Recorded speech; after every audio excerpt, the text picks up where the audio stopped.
أعوذ بالله من الشيطان الرجيم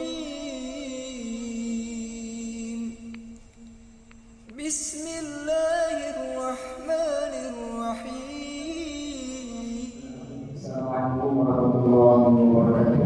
وعليكم السلام ورحمة الله. الحمد لله نحمده ونستعينه ونستغفره ونعوذ من شرور أنفسنا وسيئات أعمالنا من يهده الله فلا مضل له ومن يضلل فلا هادي له. أشهد أن لا إله إلا الله وحده لا شريك له له الأسماء الحسنى والصفات العلى وأشهد أن محمدا عبده ورسوله الذي أدى الأمانة وبلغ الرسالة ونصح هذه الأمة وجاهد في سبيل الله حق جهاده حتى أتاه اليقين. اللهم صل وسلم وبارك على سيدنا محمد وعلى آله وأصحابه أجمعين. أما بعد.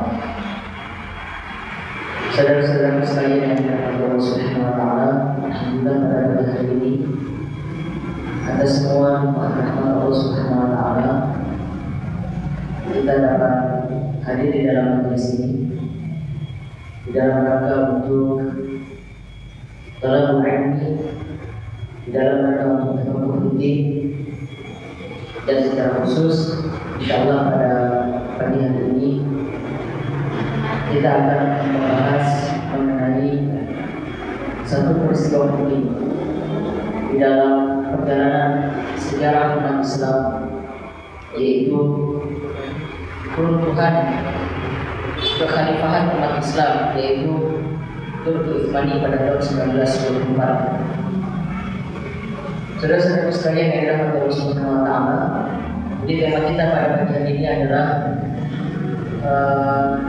membahas mengenai runtuhnya kekhalifahan Turki Utsmani. Tema ini sesuai dengan tema yang pernah saya tulis dalam buku saya yang dulu di Bali runtuhnya Turki Utsmani. Ya, jadi secara keseluruhan apa yang akan saya sampaikan ini saya ambilkan dari buku di Bali runtuhnya Turki Utsmani. Terus itu sekalian dengan Allah Subhanahu wa taala, kita merasakan betul, terutama hari-hari ini, betapa sangat kita membutuhkan hadirnya seorang pemimpin yang bisa menjadi pemersatu bagi umat ini, yang memandui umat ini bagaimana seharusnya kita hidup di dalam naungan Islam. Kita juga sangat berharap hadirnya seorang pemimpin yang bisa mengislah dari perpecahan-perpecahan umat Islam yang ada hari-hari ini. Dan itulah sesungguhnya yang menjadi peran penting dari hadirnya kekhalifahan umat Islam, yaitu pemerintahan yang bisa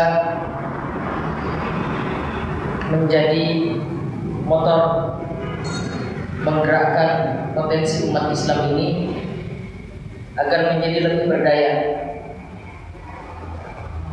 Tetapi memang realitasnya hari-hari ini kita ini bagaikan anak ayam yang kehilangan induknya. Hari-hari ini kita kehilangan arah dan tujuan kita. Kita tidak tahu harus melangkah seperti apa. Kita tidak tahu harus melakukan apa, karena memang tidak ada komando yang mengatur arah gerak langkah kita sebagai sebuah umat. Termasuk juga peristiwa aktual yang sedang hangat dibicarakan hari-hari ini. Itu berkaitan dengan pernyataan Presiden Amerika Donald Trump yang merestui untuk memindahkan ibu kota Yerusalem, ibu kota Israel dari Tel Aviv ke Yerusalem. Tentu ini punya makna yang banyak. Tetapi intinya pernyataan ini telah membuat marah seluruh umat Islam di dunia. Bahkan tidak hanya umat Islam saja, tetapi juga negara-negara lainnya yang bukan mayoritas Muslim penduduknya, mereka juga merasakan kemarahan yang sama karena kesewenang-wenangan Presiden Amerika ini. Ada kaitannya apa yang terjadi pada hari ini dengan apa yang akan kita bicarakan pada pagi hari ini. Kita dahulu pernah punya sebuah kebanggaan. Kita dahulu menjadi sebuah umat yang disegani. Islam merupakan sebuah imperium besar yang disegani oleh bangsa lainnya. Dan imperium ini telah dibangun sejak Rasulullah SAW masih hidup. Beliau memulainya dengan menata kota Madinah menjadi sebuah negara yang disegani oleh bangsa-bangsa yang ada di sekitarnya. Ya. Sampai kemudian beliau wafat digantikan oleh Abu Bakar. Abu Bakar wafat digantikan oleh Umar, Utsman, Ali. 4 kepemimpinan ini kita kenal di dalam sejarah sebagai kepemimpinan Khulafaur Rasyidin. Setelah Ali wafat, kepemimpinan beralih kepada Muawiyah bin Abi Sufyan. Dan dialah yang pertama kali mendirikan satu sistem pemerintahan baru di dalam sejarah peradaban umat Islam, yaitu sistem monarki. Dia mulai mengenalkan satu sistem pemerintahan dinasti. Dan kemudian dinasti yang dia dirikan ini kita kenal sebagai dinasti Umayyah. Berlangsung selama bertahun-tahun sampai kemudian dinasti ini runtuh dan digantikan oleh dinasti berikutnya yang kita kenal dengan dinasti Bani Abbasiyah. Dinasti Bani Abbasiyah ini juga mengalami kemunduran hingga akhirnya runtuh dan kemudian didominasi oleh orang-orang Turki yang berasal dari suku Rus. Kita kenal sebagai dinasti Turki Salju. Tapi kemudian dinasti ini juga mengalami kelemahan-kelemahan lalu akhirnya runtuh dan digantikan oleh dinasti Turki Utsmani. Nah inilah yang insya Allah akan kita bicarakan pada pagi hari ini. Dinasti Turki Utsmani ini bertahan selama kurang lebih 7 abad. Pemerintah memimpin kaum muslimin 700 tahun kurang lebih. Dan dinasti ini merupakan juga sekaligus sebagai dinasti yang terakhir yang memimpin umat Islam. Dan setelah itu umat Islam memasuki sejarah baru di mana sejarah ini belum pernah terjadi sebelumnya sejak masa Islam ini dikumandangkan oleh Rasulullah SAW. Karena semenjak Rasulullah SAW hadir di tengah-tengah umat, ya, beliau telah memimpin umat ini dengan kepemimpinan kenabian. Digantikan oleh Khulafaur Rasyidin, digantikan oleh dinasti Bani Umayyah, Bani Abbasiyah, Turki Salju, Turki Utsmani. Jadi baru setelah runtuhnya Turki Utsmani itulah kaum muslimin memasuki babak baru, babak yang tidak pernah dialami sebelumnya, yaitu di mana kaum muslimin tidak memiliki satu kepemimpinan umat. Tidak memiliki satu kepemimpinan. Padahal sebelum-sebelumnya selalu ada satu pemimpin umat yang mengomandoi yang umat Islam. Meskipun berganti-ganti, tetapi mereka lah yang diakui oleh umat Islam sebagai pemimpin mereka. Tetapi kita saat ini kita dalam kondisi yang terpecah-pecah, terbelah, terkotak-kotak kita, dan terpisah-pisah oleh batas-batas teritorial. Tentu ini merupakan satu kondisi yang tidak kita inginkan.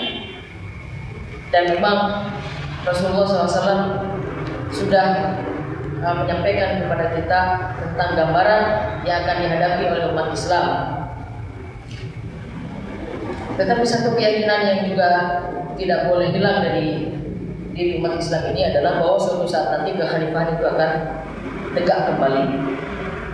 Tentu dengan upaya ikhtiar yang dilakukan oleh kaum muslimin, perjuangan yang dilakukan oleh kaum muslimin, ya, disertai dengan yang paling menentukan adalah ketentuan Allah Subhanahu wa taala. Saudara-saudara sekalian yang dirahmati Allah Subhanahu wa taala, jadi apa yang akan kita bicarakan ini harapannya bukan hanya sekedar sebuah flashback yang tidak memiliki nilai, tidak memiliki arti di dalam konteks kita saat ini. Tetapi kita berupaya untuk menjadikan peristiwa yang pernah terjadi ini peristiwa yang paling memilukan di dalam sejarah umat Islam. Peristiwa yang paling memilukan, paling memilukan di dalam sejarah umat Islam. Karena mengawali babak baru yang membuat umat Islam ini menjadi umat yang direndahkan, umat yang tidak punya martabat. Kita jadikan ini sebagai sebuah ibrah, kita jadikan sebagai sebuah pelajaran. Keruntuhan Turki Utsmani ini tentu ada sebab-sebabnya, tidak tiba-tiba saja. Tapi ada faktor-faktor yang menyebabkan Turki Utsmani ini lambat laun menjadi lemah, lalu kemudian dengan mudah dihancurkan, dihapuskan secara institusi oleh Mustafa Kemal Atatürk.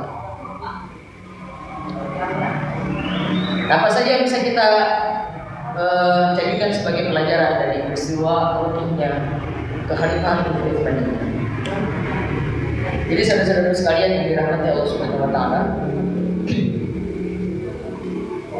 di dalam Al-Qur'an Allah Subhanahu wa taala ada menyebutkan kata An-Taroka sebanyak 8 kali. Yang maknanya adalah kemegahan. Kata An-Taroka ini maknanya adalah kemegahan. Tetapi kata ini di dalam pengulangan yang sebanyak 8 kali itu selalu bersanding dengan kata kehancuran. Seakan-akan kata kemegahan ini satu paket dengan kata kehancuran. Kalau ada kemegahan, pasti akan datang kehancuran.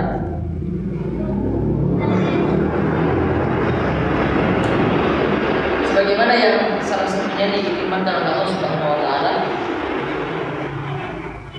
jika kami akan menghancurkan suatu kaum, kata Allah, jika kami ingin menghancurkan suatu kaum, amarna mutrafiha, maka kami perintahkan kepada orang yang hidup bermegah-megahan di tengah-tengah mereka, fafasaku fiha, tetapi orang-orang itu mengabaikan peringatan Allah Subhanahu wa taala itu.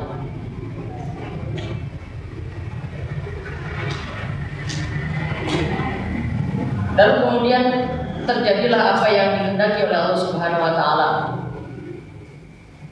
Kata Allah, pada martaha tadi maka menunjukkan mereka sehancur-hancur. Jadi jika Allah ingin menghancurkan sebuah kaum, lebih dahulu Allah akan memberikan peringatan kepada orang yang berpegang-pegangan agar mereka kembali kepada Allah, agar mereka tidak lalai, agar mereka taat kepada Allah Subhanahu wa taala. Tetapi mereka justru mengabaikan peringatan Allah Subhanahu wa taala. Maka setelah itu kejadian berikutnya adalah kehancuran bagi mereka. Maka kita lihat negeri-negeri yang pernah dihancurkan oleh Allah Subhanahu wa taala di dalam sejarah. Negeri-negeri yang diazab oleh Allah Subhanahu wa taala di dalam sejarah, itu adalah negeri-negeri yang memiliki peradaban tinggi pada masanya. Baik itu kaum 'Ad, kaum Tsamud, ya, Irak, lalu kemudian Sabah, ya, itu adalah negeri-negeri yang memiliki peradaban tinggi, memiliki tingkat kemajuan yang baik, ya, pada masanya dibandingkan dengan bangsa-bangsa lain. Jadi mereka adalah orang-orang yang hidupnya sejahtera, berkecukupan. mungkin pada saat itu juga mereka sudah memiliki teknologi yang memadai. Nah, terhadap orang-orang seperti ini, Allah berikan peringatan agar mereka jangan lalai, agar mereka tetap ingat kepada Allah Subhanahu wa Ta'ala. Tetapi ternyata orang-orang yang hidup bermegah-megahan itu lupa dengan Allah Subhanahu wa Ta'ala, melalaikan peringatan Allah Subhanahu wa Ta'ala, barulah setelah itu Allah timpakan azab kepada mereka. Dan kita sebagai bangsa Indonesia harus hati-hati. Kita ini bangsa yang diberikan banyak sekali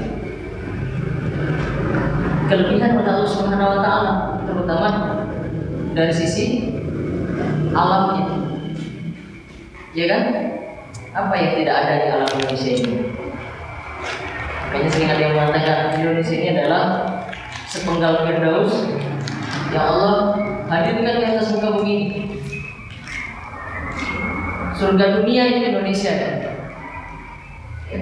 Lautnya, gunungnya, hutannya, tanahnya, iklimnya, tumbuh-tumbuhannya, ya, barang tambangnya, semuanya merupakan kekayaan yang tidak ternilai. Tapi mengapa bangsa kita ini masih saja banyak merasakan kekurangan, ya? Saja karena kita belum ingat kepada Allah Subhanahu wa Ta'ala, terutama orang-orang kaya yang orang-orang yang hidup beragama. Nah, yang terjadi kepada Turki Utsmani itu sebagaimana juga yang telah difirmankan oleh Allah Subhanahu wa Ta'ala di dalam ayat-ayat yang menjelaskan tentang kehancuran kaum sebelumnya. Allah menyebutkan kata bermegah-megahan selalu bersanding dengan kehancuran.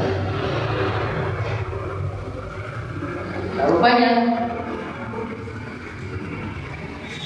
para penguasa Turki Utsmani pada masa itu, mereka banyak merupakan Allah Subhanahu wa Ta'ala itu karena mereka hidup bermegah-megahan, ya, lalu kemudian mereka lalai dari mengingat Allah Subhanahu wa Ta'ala. Kita kenal istilah harem. Ya, harem itu tempat di mana sultan menempatkan istri-istrinya. Padahal kalau istri kan dalam Islam hanya boleh maksimal 4 saja. Tapi sultan punya istri melebihi dari 4, kemudian ditempatkan di satu tempat. Mereka banyak membangun istana-istana. Sampai sekarang masih berdiri istana-istana di Turki itu. Ada Topkapı, ada Dolmabahçe, ada Topkapı, Dolmabahçe, apalagi saya lupa sebutnya.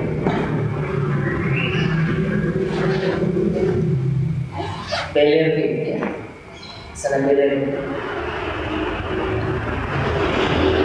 Kemegahan ditampakkan di itu, tetapi lupa dengan Allah Subhanahu wa Ta'ala. Nah, kalau sudah demikian kondisinya, pasti di masa-masa berikutnya adalah kehancuran. Tentu ini harus dijadikan pelajaran oleh kita. Jika Allah Subhanahu wa Ta'ala memberikan banyak hal kepada diri kita, maka yang harus kita lakukan adalah bersyukur. Kita sebagai hamba Allah Subhanahu wa Ta'ala maupun kita sebagai sebuah umat, bagi hamba Allah Subhanahu wa Ta'ala, jika kita diberikan kelebihan oleh Allah Subhanahu wa Ta'ala, kewajiban kita adalah bersyukur. Kita sebagai umat, kita sebagai bangsa, Allah telah berikan kepada kita banyak sekali kekayaan. Maka kewajiban kita sebagai sebuah bangsa adalah bersyukur. Kalau tidak, kita sendiri akan merasakan kesulitan-kesulitan setelah itu. Ya. Yang berikutnya, yang terjadi pada masyarakat Turki pada waktu itu adalah mereka terlalu silau dengan perkembangan yang terjadi di barat saat ini. Jadi ketika Turki Utsmani sedang mengalami kemunduran, di barat sebaliknya Barat sedang mengalami kemajuan. Barat sedang bangkit dengan adanya revolusi Prancis, revolusi industri, dengan adanya Renaissance, kebangkitan Eropa pada saat itu. Muncullah ideologi-ideologi baru, ya. Positivisme, liberalisme, sekularisme, nasionalisme muncul di Barat pada waktu itu, diiringi dengan bertumbuhnya penemuan-penemuan baru, teknologi-teknologi baru.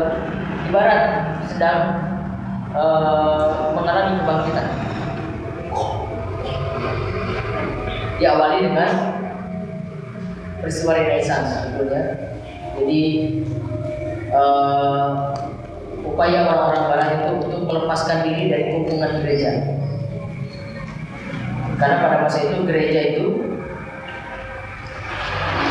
tidak memungkinkan bagi para penganutnya untuk bisa melakukan hal-hal baru, termasuk juga menghadirkan penemuan-penemuan baru, kalau hal-hal baru itu bertentangan dengan doktrin gereja saat ini. Ya kan? Peristiwanya yang paling populer adalah dibunuhnya Galileo Galilei, dihukum mati karena Galileo pada waktu itu mengatakan bumi itu bulat, ya kan? Galileo mengatakan bumi itu bulat, padahal doktrin gereja pada waktu itu bumi itu datar, kata gereja. Galileo mengatakan hal yang sebaliknya atau hal yang berbeda. Bumi itu bulat, kata Galileo, kata gereja bumi itu datar. Dianggap Galileo ini mengadakan bid'ah, mengadakan sesuatu yang baru yang bertentangan dengan ajaran atau doktrin gereja, maka kemudian dihukuman. Nah, semacam ini. Jadi tidak ada penemuan-penemuan baru, hal-hal baru, sehingga Barat Eropa menjadi tertinggal. Tapi ketika orang-orang Eropa ini berusaha untuk memisahkan diri atau melepaskan diri dari hubungan gereja, ini mereka bisa bangkit. Mereka bisa bangkit. Nah, pemuda-pemuda Turki Utsmani pada masa itu melihat kebangkitan Eropa itu secara sepintas saja, luarnya saja. Akhirnya yang terjadi, mereka silau dengan apa-apa yang terjadi di Barat. Lalu mereka menginginkan agar apa yang ada di Barat itu kemudian diambil dan diduplikasi ke dunia Islam, dicontoh, diikuti di dunia Islam.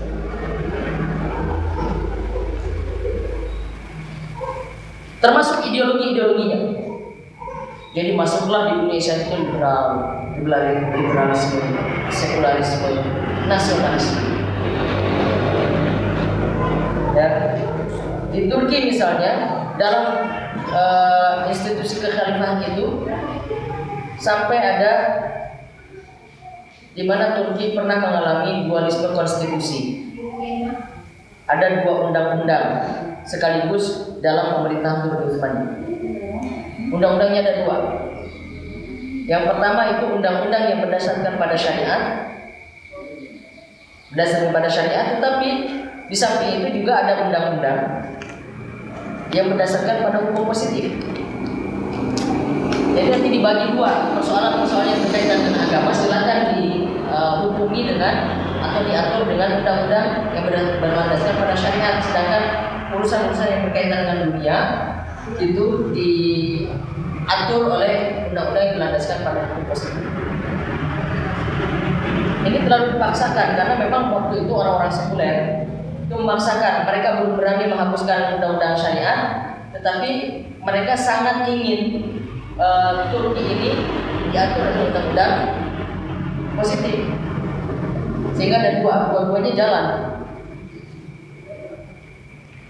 dipaksakan agar sekularisme itu masuk ke Turki.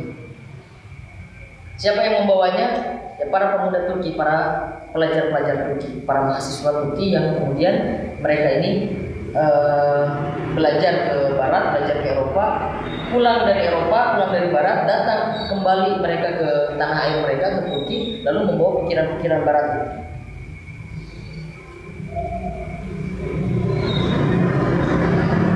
Jadi undang-undangnya saja sudah tidak berdasarkan pada syariat, padahal ini adalah kekhalifahan umat Islam. Ini berkaitan dengan sekularisme. Jadi mulai masuk ke sekularisme. Sekularisme itu paham yang ingin memisahkan antara agama dan negara. Agama yang mengatur masalah-masalah agama, negara yang harus mengatur urusan negara, dan tidak boleh urusan agama itu mencampuri urusan negara. Itu sekularisme. Mulai masuk sekularisme di Turki. Kemudian juga masuk pula paham nasionalisme. Nah, nasionalisme inilah yang menyebabkan beberapa wilayah yang dikuasai Turki Utsmani pada waktu itu berupaya untuk memisahkan diri dari Turki Utsmani atas nama nasionalisme. Ya, wilayah-wilayah di Balkan misalnya, Armenia, Bulgaria misalnya, Makedonia, mereka ingin memisahkan diri dari Turki atas nama nasionalisme. Ini bangsa kami harus terpisah dari Turki Utsmani. Bahasa kami, ya, kami berkumpul berdasarkan bahasa kami, berdasarkan ras kami, berdasarkan latar belakang sejarah kami dan sebagainya. Jadi mulai dikotak-kotakan. Ini wilayah Armenia, ini wilayah Bulgaria, ini wilayah India, ini wilayah Mesir dan seterusnya, yang pada awalnya semua wilayah itu berada dalam kepemimpinan atau dalam kekuasaan Turki Utsmani. Jadi dulu dalam konteks kekhalifahan, paham nasionalisme itu berbahaya, ya, karena membuat bangsa-bangsa itu ingin memisahkan diri dari Turki Utsmani, dari kekhalifahan. Dulu berbahaya dalam konteks kekhalifahan, sehingga mereka berusaha untuk memisahkan diri. Mereka berusaha untuk memisahkan diri dari. Nah, mulai tumbuh tuh paham nasionalisme di beberapa masyarakat yang dikuasai. Jadi pelajarannya adalah hal-hal yang datang dari Barat itu harus kita saring, kita harus memilih. Apa yang baik tidak ada persoalan kita ambil, tetapi apa yang rusak itu harus kita tolak. Dalam hal ideologi, ya, tentu kita hanya harus ikut saja, cukup mengikuti apa yang telah diajarkan oleh Allah dan Rasulnya kepada kita. Liberalisme, sekularisme, materialisme itu semua merusak. Dan inilah yang lambat laun menggerogoti masyarakat Turki Utsmani. Pemuda-pemudanya jadi condong ke barat. Jadi ada westernisme, ada modernisme. Modernisme ini paham tentang kemodernan. Mereka mengatakan bahwa yang bisa disebut sebagai sesuatu hal yang modern itu yang seperti barat. Maka yang tidak seperti barat itu dianggap tradisionalisme, dianggap terbelakang, dianggap tertinggal. Maka ukuran modern itu pada masa itu, ukuran modern itu barat. Jika di sebuah negara yang dikatakan modern, maka tirulah barat. Jadi modernisme itu adalah westernisme. Modernisme itu adalah pembaratan.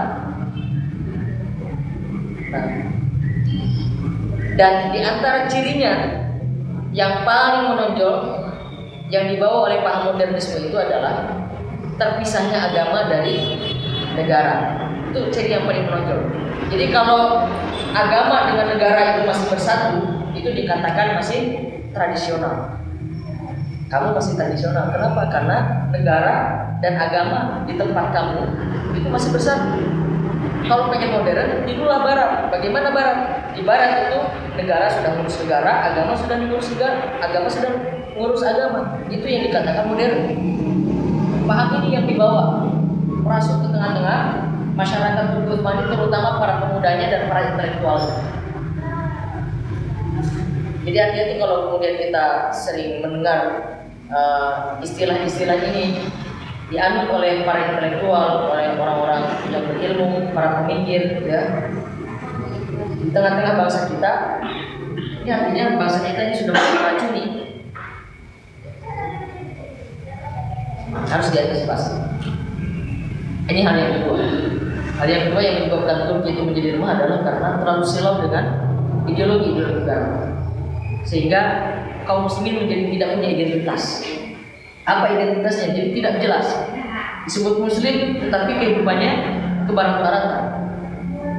Dan itu tidak hanya berpengaruh pada cara pikirnya, pada pola pikirnya saja, pada cara pandangnya saja.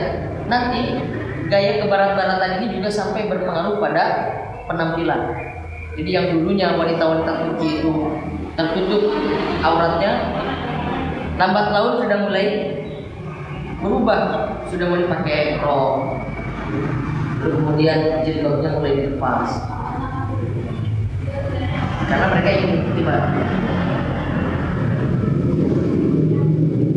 Yang kedua, sebab yang ketiga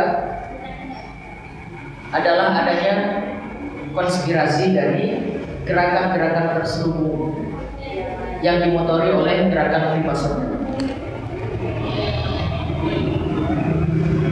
Sebetulnya buku saya ini lebih banyak berbicara tentang gerakan Freemasonry yang berperan penting terhadap peruntuhan Turkmen. Ya, kita memang tidak perlu juga sampai pada tingkat paranoid, ketakutan yang tidak berdasar terhadap gerakan-gerakan tersebut ini. Tetapi di sisi lain kita harus meyakini betul bahwa gerakan ini ada. Gerakan rahasia ini, gerakan bawah tanah ini ada, gerakan Freemason ini ada. Jangankan di Turki ya, di Indonesia saja gerakan Freemason ini ada. Dulu pernah dibubarkan gerakan ini oleh Soekarno karena dianggap sebagai sebuah gerakan yang membahayakan NKRI. Dibubarkan oleh Soekarno dengan keputusan presiden, Kepres. Berarti kan ada wujudnya. Ya, berarti kan ada wujudnya. Kalau ejaannya dulu karena pakai bahasa Belanda, saya tidak tahu cara menyebutnya ya, saya tidak bisa bahasa Belanda. Tulisannya Vrijheidsslavic. Vrijheidsslavic. Itu kalau di Inggris kan jadi Freemasonry. Itu dibubarkan oleh Soekarno. Artinya ada gerakan ini. Apakah di Indonesia masih ada? Masih.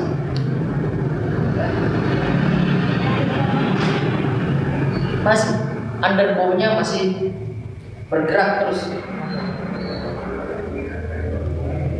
Dan di Turki pada masa itu Freemasonry ini masif sekali, sangat berpengaruh, sampai mereka ini bisa merekrut ya, tokoh-tokoh penting di Turki. Ada dari kalangan militer, ada dari kalangan polisi, ada dari kalangan menteri, ada dari kalangan perdana menteri.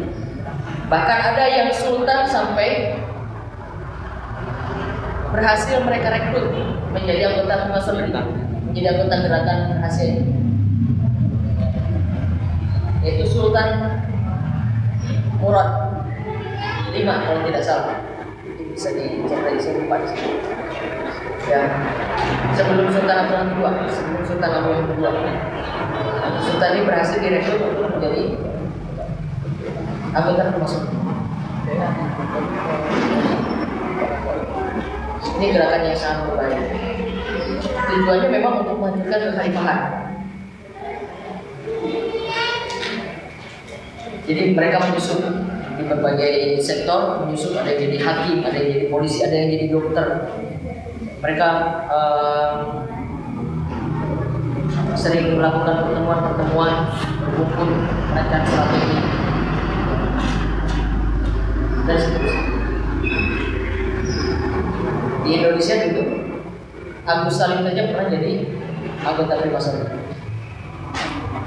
Nanti bisa dibaca di bukunya Heri Murti, Sejarah Zionisme dan Freemasonry di Indonesia, atau bukunya Arta Wijaya jaringan Freemasonry di Nusantara, kalau tidak salah. Jaringan Freemasonry di Nusantara bisa dibaca, termasuk Budi Utomo.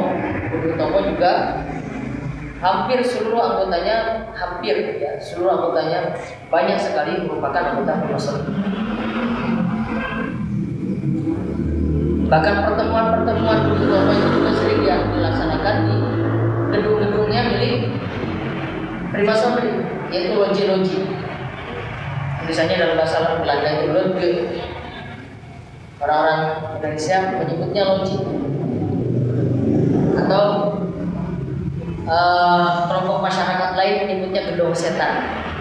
Lojinya disebut gedung setan karena memang mereka tahu di situ sering dibuat atau diadakan ritual-ritual penyembahan terhadap setan. Itu dilakukan oleh orang Freemason. Makanya mereka menyebutnya gedung setan. Nah, Freemasonry inilah yang mereka menyusup ke pemerintahan, bergerak secara masif, ya, menyusun strategi konspirasi yang akhirnya mampu untuk menggulingkan Sultan Abu Hamid sebagai benteng terakhir dari Turki Utsmani. Lalu pada akhirnya mereka berhasil untuk menghapuskan institusi kekhalifahan.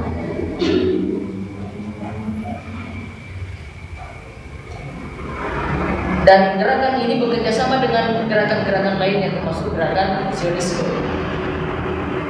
Termasuk gerakan Zionisme. Ini ada kaitannya dengan apa yang terjadi sekarang, yang menimpa saudara-saudara kita di Palestina. Jadi Zionisme ini adalah gerakan yang didirikan oleh Theodor Herzl namanya. Dia seorang Yahudi berasal dari Austria. Pekerjaannya sebagai seorang jurnalis, wartawan. Theodor Herzl orang Yahudi yang hidup di tengah situasi pada waktu itu di Eropa sedang marak sekali gerakan antisemit. Gerakan antisemit itu kalau bahasa sederhananya gerakan anti Yahudi. Yahudi itu rasnya Semit. Sebetulnya orang-orang Arab juga rasnya Semit, ras Semit. Tapi yang banyak hidup di Eropa adalah orang-orang Yahudi. Orang-orang Arab banyak hidupnya di Timur Tengah. Gerakan anti-Semit, artinya gerakan anti-Yahudi di Eropa. Maka Yahudi di Eropa itu banyak ditekan, banyak diintimidasi, ya, banyak mendapatkan ketidakadilan di Eropa. Karena saya kira memang orang-orang Yahudi itu dimanapun mereka berada, mereka selalu berbuat onar, berbuat kerusuhan, berbuat kerusakan, sehingga masyarakat yang hidup dengan mereka itu tidak pernah suka dengan orang-orang Yahudi. Makanya orang Yahudi itu ditekan, diintimidasi. Nah, Herzl ini sebagai orang Yahudi, dia merasa harus memberikan solusi terhadap persoalan yang dihadapi oleh orang-orang Yahudi. Maka dia berpikir keras, sampai akhirnya dia menyimpulkan orang-orang Yahudi ini bisa lepas dari persoalannya kalau mereka punya negara sendiri. Nah, jadi orang-orang Yahudi ini bisa lepas dari persoalannya kalau mereka punya negara sendiri. Akhirnya Herzl ini berpikir untuk mendirikan sebuah negara khusus untuk orang-orang Yahudi. Tapi persoalannya, ini adalah satu hal yang mustahil pada waktu itu. Dianggap mustahil. Mengapa? Karena Yahudi ini tidak punya tanah air. Di mana tanah air yang nggak punya. Dan juga orang Yahudi ini terpencar. Ada yang di Eropa, ada yang di Afrika, ada yang di Asia, ada yang di Timur Tengah. Ya. Terpencar-pencar, tidak berada di satu tempat yang sama. Dulu rakyat Indonesia berjuang habis-habisan, rela menumpahkan darahnya, rela mengorbankan jiwanya untuk tanah airnya. Wajar karena mereka punya tanah yang jelas, kan? Tanahnya jelas, ini punya saya, ini punya saya. Orang-orang Yahudi tidak punya. Maka untuk mendirikan negara mustahil saat itu. Tapi ini yang harus kita jadikan contoh. Kita ambil nilai positifnya dari Herzl ini. Dia tidak menyerah Dia punya cita-cita yang utopis, dia punya cita-cita yang mustahil saat itu, tapi dia tidak menyerah. Ya, yang pertama dia lakukan adalah menyampaikan gagasannya, idenya tentang negara Yahudi. Dia sampaikan kepada teman-temannya, meskipun teman-temannya yang mendengar lalu mengatakan, Herzl, saya sarankan kamu segera bertemu dengan dokter. Kamu harus periksa. Jadi Herzl ini dianggap gila, dianggap stres, dianggap depresi dengan rencananya untuk mendirikan negara Yahudi. Lalu kemudian dia juga menulis sebuah buku, judulnya Der Dienstag. Judulnya Der Dienstag. Kita kalau diinggriskan di Tuesday, artinya negara Yahudi. Dia bikin buku negara Yahudi. Itu langkah pertamanya. Jadi mempublikasikan, menyebarkan gagasan-gagasannya, ide-idenya tentang negara Yahudi. Yang kedua, dia lalu menyambung atau membuat jaringan dengan seorang atau keluarga Yahudi kaya, terkaya di Inggris. Keluarga itu dikenal dengan nama Rothschild. Rothschild ini mereka para pemilik bank, keluarga Rothschild. Jadi dananya sangat besar, uangnya sangat banyak, Rothschild.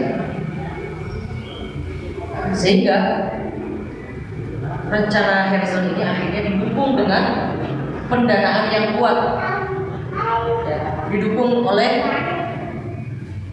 dana yang besar di belakangnya.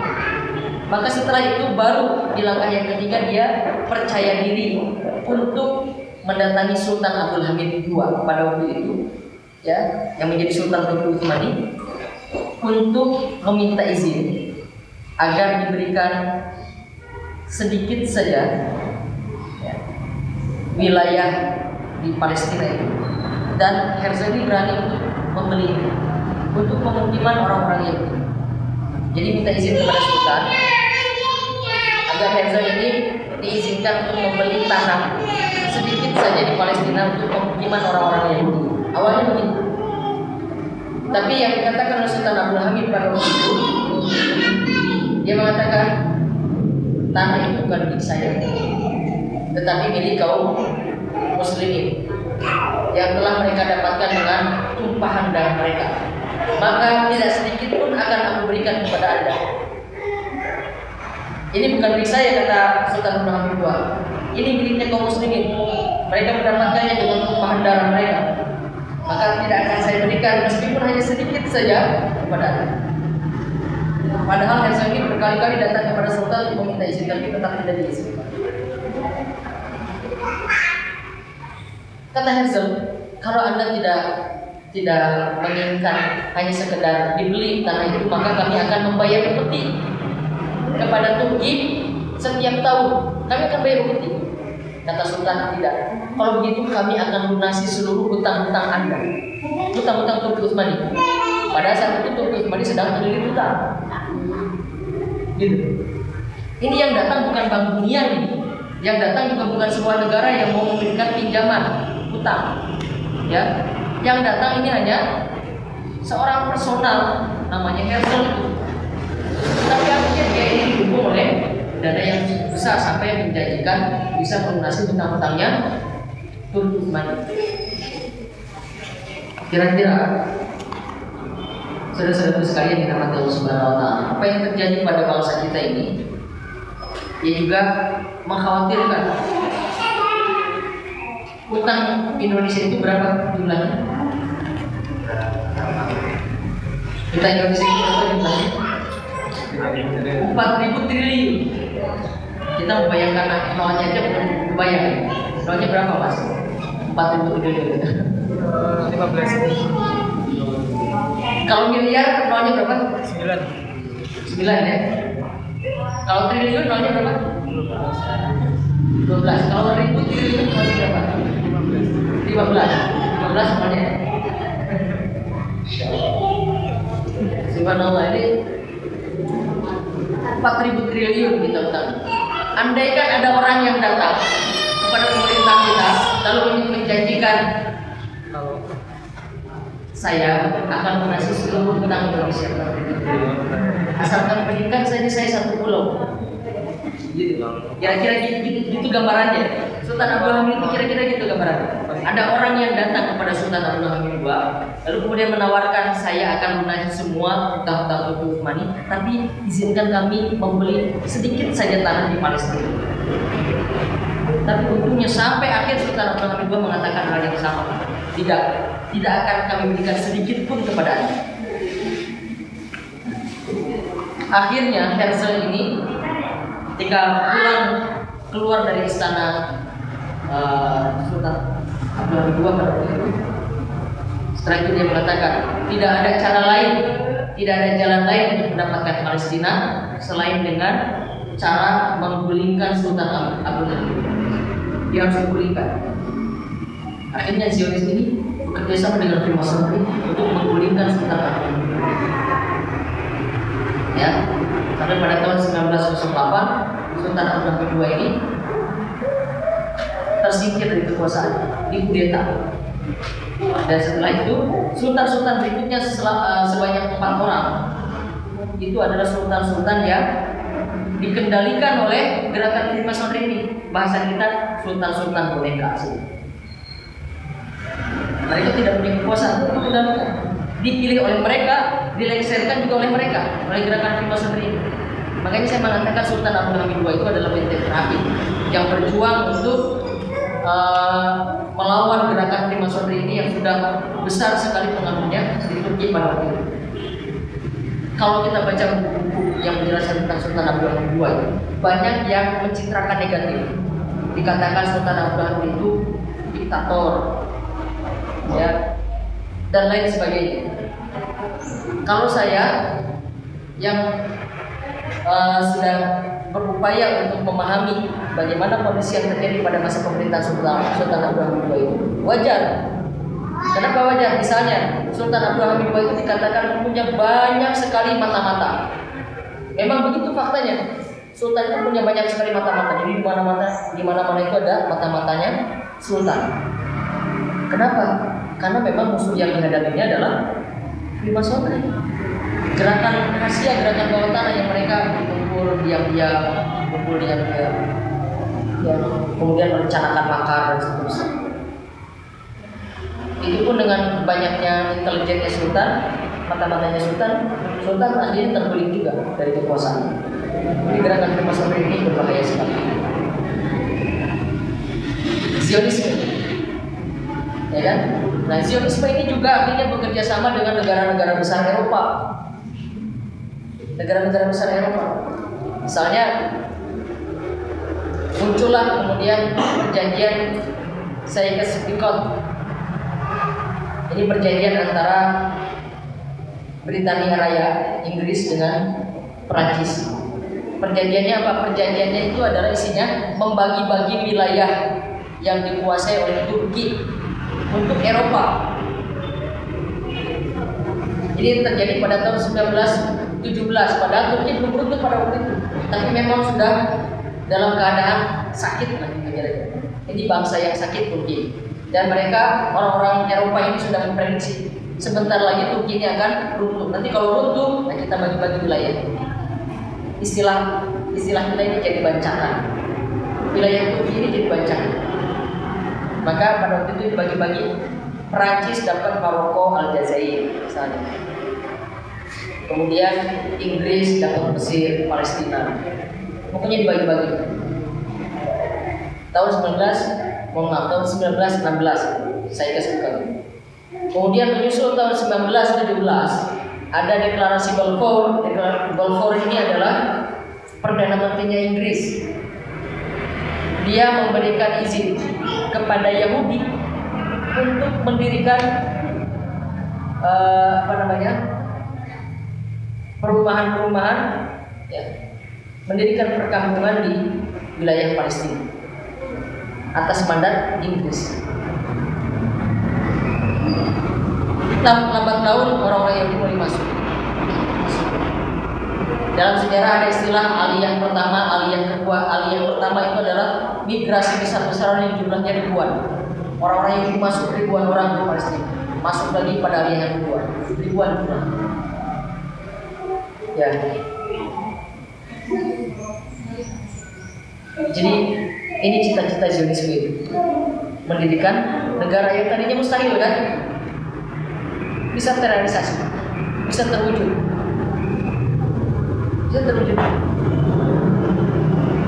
Padahal itu bukan tanahnya, dan juga orang-orang Yahudi tidak berdiam di sana, tidak banyak yang berdiam di sana, tapi diimpor, ya, impor dari berbagai negara untuk masuk ke wilayah Palestina.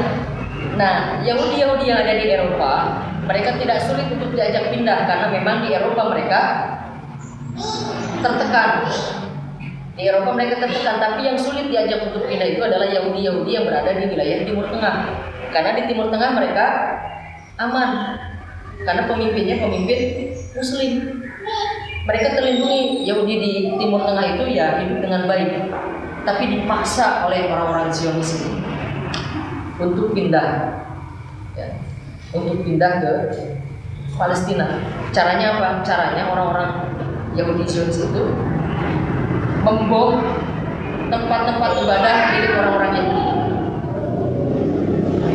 Jadi caranya licik sekali. Yahudi membom tempat ibadahnya sendiri. Untuk apa? Untuk mengesankan ada teror di situ. Membuat orang-orang Yahudi di sana menjadi ketakutan. Akhirnya karena ketakutan mereka pindah juga akhirnya ke Palestina. Itu pada pindah. Kalau di Jerman kan ada Holocaust, ya.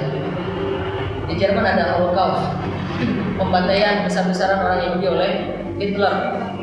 Mereka pada pindah ke Palestina, diajak pindah. Yang dari Timur Tengah dibom tempat ibadahnya. Oleh siapa? Oleh orang Yahudi. Kemudian mereka akhirnya pada pindah juga.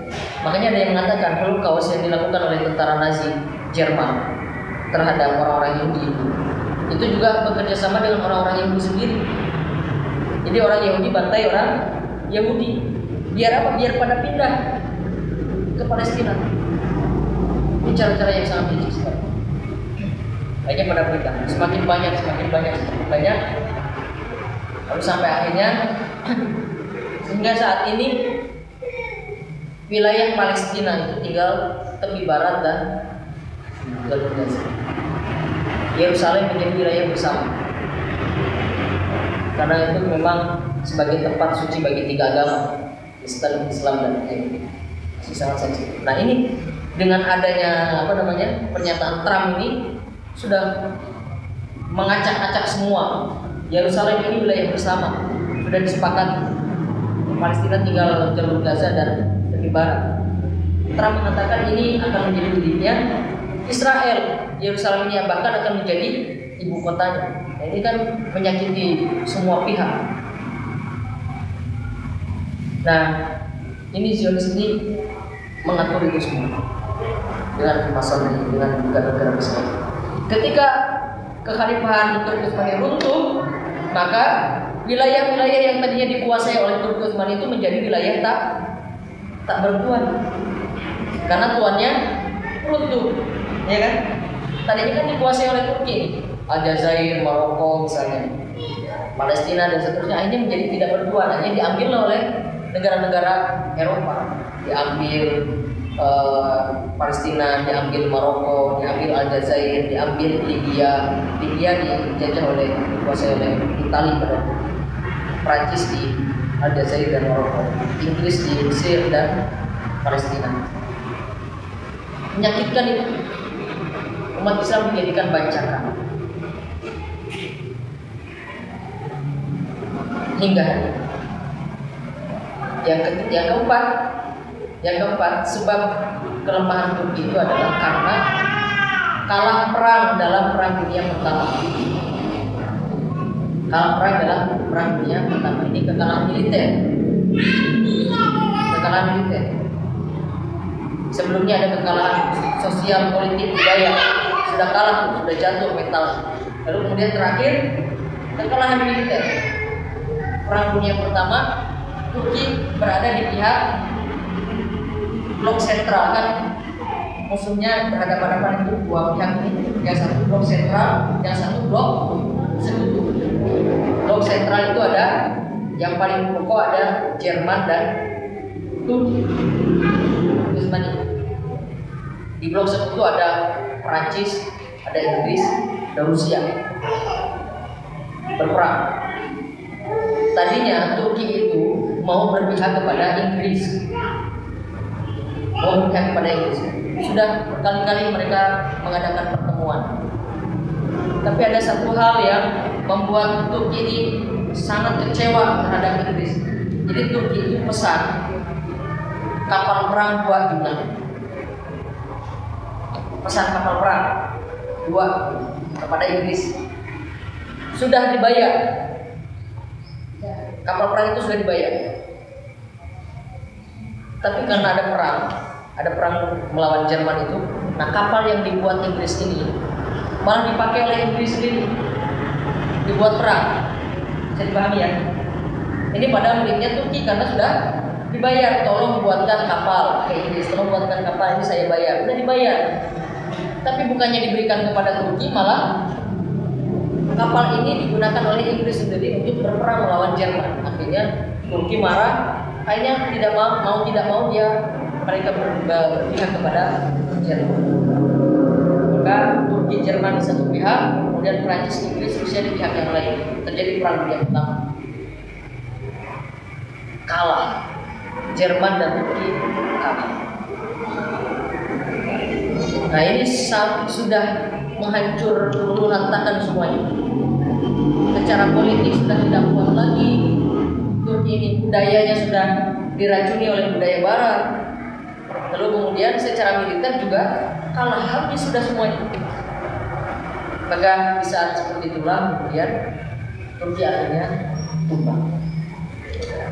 Jadi lihat bagaimana setahap demi setahap, mulai dari Turki secara internal sendiri lemah ya, mulai digerogoti dengan kemewahan-kemewahan, berfoya-foya, lalu lupa kepada Allah Subhanahu wa taala. Setelah itu malah bangga terhadap peradaban barat. Ya kan? Setelah itu disusupi oleh gerakan-gerakan bawah tanah. Lalu kemudian dikalahkan secara militer dalam pertempuran. Kira-kira ini kalau kita berkaca kepada bangsa kita, kira-kira nggak jauh-jauh beda kok. Ya kan? Kita sebagai bangsa mentalitasnya lemah. Ya, lalu banyak anak muda yang malah lebih bangga kepada barat. Cara berpikirnya, cara berpenampilannya, ya, lebih bangga kepada barat. Lalu gerakan bawah tanah di Indonesia masih ada? Masih sangat besar. Makanya kita lihat negara kita ini nggak pernah bisa tenang, ribut terus. Ya. Jadi kita tidak perlu polos-polos amat, tidak perlu luka. Ini sebetulnya ada skenario di belakang itu yang memang menginginkan Indonesia seperti ini. Ya. Lalu kemudian kita dalam keadaan bangkrut, sama seperti Turki. Utangnya banyak, Turki pada waktu itu utangnya banyak. Kita utangnya lebih banyak lagi, 4.000 triliun. Jadi kalau ada orang yang punya uang mau beli Indonesia, bisa datang kepada penguasa kita, gitu misalnya, berjanji untuk melunasi utang atau memberikan pinjaman, kan gitu sekarang modelnya, berikan pinjaman, tapi saya kasih proyek ya, kan begitu modelnya. Proyeknya di sini, saya kasih pinjaman, modelnya kan ya, sebetulnya itu istilahnya yang membeli Indonesia sebetulnya. Akhirnya pekerja asing masuk, karena ada deal. Saya berikan kamu pinjaman lunak. Ya. Kita ini bangsa bangkrut sekarang. Jadi kalau kita dulu pernah belajar tentang runtuhnya Turki, ya kondisinya ketika Turki itu akan runtuh tidak jauh beda dari Indonesia. Alhamdulillah, mudah-mudahan kita tidak sampai pada kebangkrutan yang mematikan kita sebagai sebuah bangsa. Ya. Makanya kita perlu menjadikan hal ini sebagai contoh. Kita belajar, jadikan ini sebagai sebuah pelajaran. Jangan sampai kita jatuh lubang yang sama sebagai sebuah umat. Kita bangkrut lagi. Sudah kita nggak punya pemimpin, ya. pemimpin sebagai sebuah umat Islam, saya tidak punya kepemimpinan yang sama, kepemimpinan yang satu. Jika kita tidak punya pemimpin, kita hidup dalam keadaan bangkrut. Maka kita harus berhati-hati dengan kemewahan. Kalau Allah berikan kita rezeki kelebihan, maka kita tidak mampu. Kemudian jadilah kita umat yang punya kepribadian, punya karakter. Jangan ikut-ikutan barat, jangan membebek barat, jangan mengekor barat. Kata Allah, kita ini adalah umat yang paling tinggi. Wa antumul a'launa in kuntum mu'minin. Kalian adalah umat yang paling tinggi jika kalian benar-benar beriman. Jadi kita tidak perlu silau gitu. Lalu kemudian yang ketiga, kita harus senantiasa waspada karena gerakan-gerakan bawah tanah itu, gerakan-gerakan terselubung itu terus bergerak. Dan kita harus solid, kita harus bersatu. Itu caranya untuk mengatasi mereka. Kita waspada. Dan yang keempat, militer kita memang harus kuat. Ya, kemampuan militer kita harus. Bangsa Indonesia militernya harus didukung, harus kuat. Bagaimanapun kondisinya.